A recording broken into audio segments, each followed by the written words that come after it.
আসসালামু আলাইকুম। আবারও একটা নতুন রান্না নিয়ে তোমাদের মাঝে আমি চলে এসেছি। এই রান্নাটা খুবই নিম্ন গরিবদের জন্যে। আমরা গরিবরাই এই রান্নাটা বেশি খেতে পছন্দ করি। তো এই রান্নাটা হলো ট্যাংরা মাছের ছাল, ওই যে বড় পাঙাশ ট্যাংরা হয় সেই পাঙাশ ট্যাংরা মাছের ছাল। এই পাঙাশ ট্যাংরা মাছের ছাল আমি তো ভীষণ খেতে ভালোবাসি। তোমরা কে কে খেতে ভালোবাসো কমেন্ট করতে ভুলো না। তো কি কি দিয়ে নিচ্ছি এবার একটু দেখে নেব। দিয়ে দিলাম দুটো পেঁয়াজ কুচি, সরিষা বাটা, আদা বাটা, রসুন বাটা, জিরা বাটা এবং দিয়ে দিলাম নুনটা তোমরা তোমাদের স্বাদ মতো দেবে। তারপরে দিয়ে দিলাম ঝালটাও পরিমাণ বুঝে দেবে। যে যেমন ঝাল খেতে পছন্দ করো সে সেই অনুযায়ী ঝাল দিয়ে দেবে। আমি এখানে 2 চামচই ঝাল দিয়েছি। তারপরে দিয়ে দিলাম হলুদ, তারপরে দিয়ে দিলাম সরিষার তেল।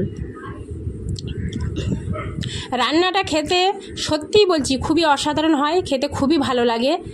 আমার তো এই মাছের ছালের তরকারি হলে আর কিছুই লাগে না।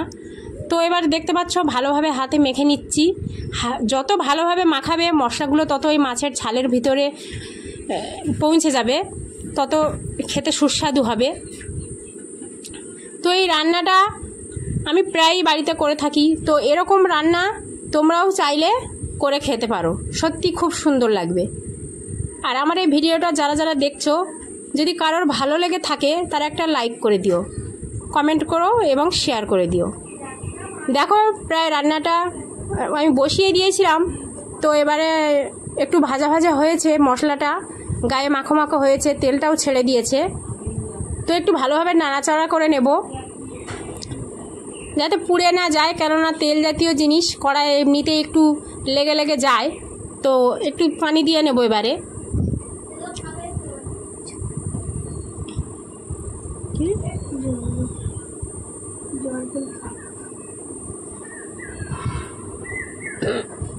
একটু কড়াই হালকা লেগে লেগে যাচ্ছে দেখতে পাচ্ছ।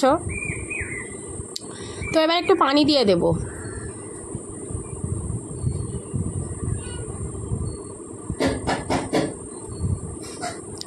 এতে বেশি পরিমাণ পানি লাগে না, এমনিতেই পেঁয়াজের যে পানিটা বেরোয় বা মশলাপাতি থাকে সেটা নাড়াচাড়া করতে করতে একটু পানি বেরিয়ে যায়।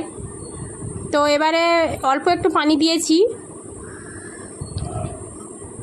দিয়ে ভালোভাবে খুন্তি দিয়ে সুন্দর করে নাড়াচাড়া করে নেব। আর দেখতে পাচ্ছ মাছের ছালগুলো কিন্তু গলে যায়নি, পুরো গোটা গোটা দেখতে লাগছে। তোমরা হয়তো অনেকে ঘৃণা করতে পারো যে কালো কালো দেখতে লাগছে, কিন্তু সত্যি বলছি খুব অসাধারণ হয়েছিল। তো প্রায় রান্না শেষ।